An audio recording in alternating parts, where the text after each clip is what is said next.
السلام عليكم البنات، واش راكم؟ ان شاء الله تكونوا ملاح وانتم تشوفوا في هذا الفيديو. مرحبا بكم في قناتي. اليوم جبت لكم 4 اشكال تاع صابلي بعجينه واحده، الصابلي اللي راه داير ضجه هذا العام. الشكل تاعو راقي، انا كي ذقته لقيته صح يستاهل.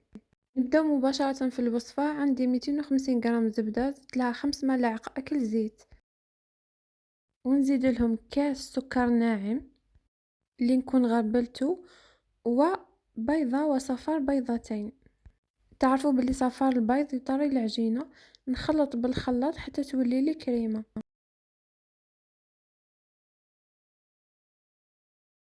كي تولي لي بهذا الشكل نزيد ملعقة صغيرة لافاني،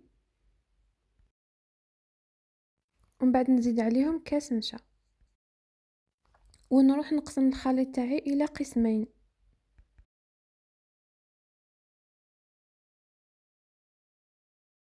الخليط الاول نزيد له 2 ملاعق كبار كاكاو باش نخدم به صابلي تاع الشوكولا،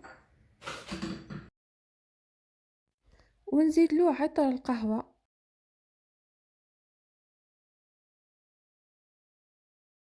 نخلط مليح، ومن بعد نجيب 2 كيسان فرينة. انا هاد العجينة الثانية دات لي 2 كيسان فرينة فقط.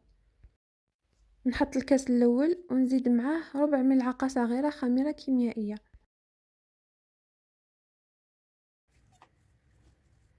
نزيد الكأس الثاني. انا هنا قصيت في الفيديو باش ما يجينيش طويل. نحصلوا على هاد العجينة نغلفها ونخليها ترتاح، ومن بعد نروح للخليط الثاني. تقدر تزيدي له عطر الموز ولا عطر الليمون كما درت انايا،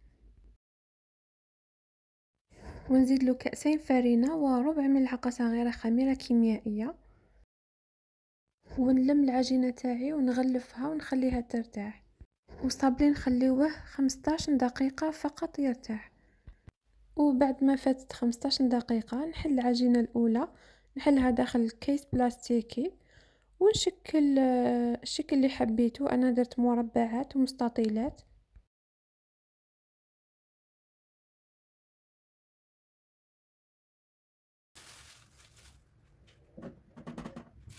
نحطهم كامل في بلاطو تاع الفور. الصابلي ما يديش وقت بزاف في الفرن. المهم الكاطو تاعنا لازم نعسوه ما يفوتش 15 دقيقة يكون طاب. ورحت شكيت العجينة الثانية في هذا الليمون الصغار بعد ما درت لهم الزبدة، ونحط لهم الفوق الكونفيتور. كنت حطيت شوية تاع العجينة في المجمد، بعد ما جمدت نربي عليهم ونغطي هذاك المعجون. هذا صابلي ماهوش جديد، كامل تعرفوه، ساهل وما يديش وقت كامل. المهم الحبات تاعي نضغط عليهم غير شوية ونخليهم يطيبوا.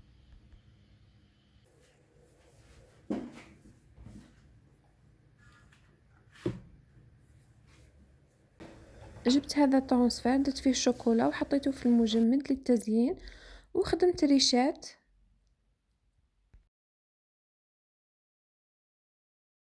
بهذا المول تاع عجينة السكر. انا الحبات درت لهم توفيا كراميل فقط من داخل، ودرت لهم دوكا الشوكولا، طليتهم بالشوكولا. وهذو اللي الشكل تاعهم مستطيل حطيت لهم 3 حبات جوز من الفوق، ودرت لهم شوكولا. جا الشكل تاعهم هايل، عجبوني بزاف. على بالي هذا الصابلي راح يكمل نهار العيد.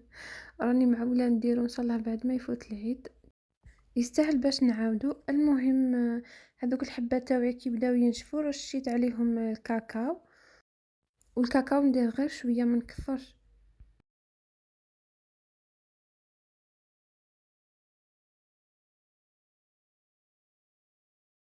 وجبت هذوك الريشات درت لهم شويه شوكولا من تحت ولصقتهم، ولصقت تاني ديكور تاع عيد مبارك.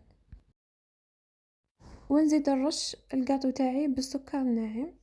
وهنا نكونوا كملنا الوصفه تاعنا تاع نهار اليوم. سمحوا لي الصوت تاعي كان نقص بزاف اليوم، ما هدرتش بزاف في الفيديو. اليوم هو اخر يوم في رمضان وانا مازال ما رقدتش، راهي 8 تاع الصباح. نقول لكم كل عام وانتم بخير، وربي يدوم علينا الفرحه، والى اللقاء.